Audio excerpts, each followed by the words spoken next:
Assalamualaikum warahmatullahi wabarakatuh. Sebelumnya, saya di sini akan menjelaskan singkat tentang materi wakaf. Video ini saya buat guna untuk menyelesaikan salah satu tugas dari Pak Zidni selaku dosen mata kuliah Fikih Muamalah. Sebelum masuk ke materi, izinkan saya perkenalan diri terlebih dahulu. Nama saya Anfa Yogi Nahara dengan NIM 222100302 dari Prodi Perbankan Syariah Fakultas Ekonomi dan Bisnis Universitas Alma-Ata. Baik, selanjutnya kita akan masuk ke materi. Baik, untuk pokok-pokok bahasan yang akan kita bahas adalah pengertian wakaf, dasar hukum wakaf, macam-macam wakaf, rukun wakaf, syarat wakaf, dan fungsi wakaf. Yang pertama ada pengertian wakaf. Wakaf adalah suatu kata yang berasal dari bahasa Arab, yaitu waqf, yang berarti menahan, menghentikan, atau mengekang.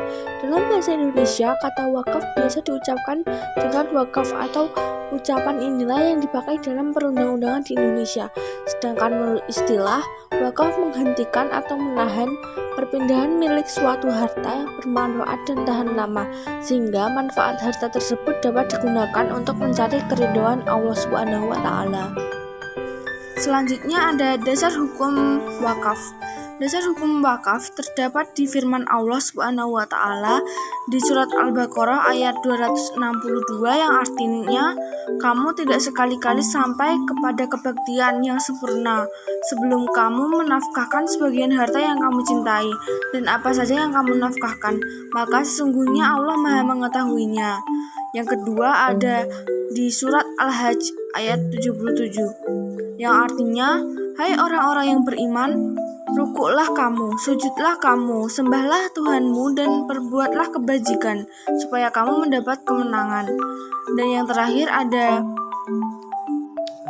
ada hadis dari Abu Hurairah RA bahwasanya Rasulullah Shallallahu Alaihi Wasallam bersabda, apabila manusia meninggal dunia, putuslah pahala semua amalnya, kecuali 3 macam amal, yaitu sedekah jariyah atau wakaf, ilmu yang bermanfaat, dan anak saleh yang selalu mendoakan orang tuanya. Selanjutnya ada macam-macam wakaf. Yang pertama, wakaf ahli atau wakaf keluarga ialah wakaf yang diperuntukkan khusus kepada orang-orang tertentu, seorang atau lebih, keluarga wakif atau bukan, karena wakaf ini adalah wakaf yang diperuntukkan bagi orang-orang khusus atau orang-orang tertentu, maka wakaf ini disebut pula wakaf khusus. Yang kedua ada wakaf khairi, ialah wakaf yang sejak semula manfaatnya diperuntukkan untuk kepentingan umum, tidak dikhususkan untuk orang-orang tertentu, seperti mewakafkan tanah untuk mendirikan masjid, mewakafkan sebidang kebun yang hasilnya dapat dimanfaatkan untuk membina suatu pengajian, dan sebagainya. Selanjutnya ada rukun-rukun wakaf. Yang pertama, orang yang berwakaf atau wakif. Orang yang berwakaf atau wakif, yang dimaksud dengan wakif adalah pemilik harta benda yang melakukan perbuatan hukum. Menurut para pakar hukum Islam, suatu wakaf dianggap sah dan dapat dilaksanakan apabila wakif mempunyai kecakapan untuk melakukan tabaru, yaitu melepaskan hak milik tanpa imbalan materi. Orang dikatakan cakap bertindak tabaru adalah balik, berakal, sehat, dan tidak terpaksa. Yang kedua ada harta yang diwakafkan atau mauhuf bih. Harta yang diwakafkan, agar harta benda yang diwakafkan sah, maka harta benda tersebut harus yang pertama mutakhawin, yakni harta pribadi milik si wakif secara sah dan halal. Dapat benda bergerak atau tidak bergerak, benda berwujud atau tidak berwujud. Yang kedua, benda yang diwakafkan itu jelas wujudnya dan yang pasti batas-batasnya dan tidak dalam keadaan sengketa. Ketiga, benda yang diwakafkan itu harus kekal dan memungkinkan dapat dimanfaatkan secara terus-menerus. Yang ketiga ada tujuan wakaf atau mauqufa laih. Yang dimaksud dengan mauquf adalah tujuan wakaf yang harus dilaksanakan berdasarkan ketentuan yang telah ditetapkan oleh ajaran Islam. Oleh karena itu, benda-benda yang dijadikan sebagai objek wakaf hendaknya benda-benda yang termasuk dalam bidang mendekatkan diri kepada Allah Subhanahu wa Ta'ala. Yang terakhir ada ikrar wakaf atau sigat wakaf. Sigat atau pernyataan wakaf harus dinyatakan dengan tegas baik secara lisan maupun tulisan, menggunakan kata aku mewakafkan atau aku menahan atau kalimat semakna lainnya.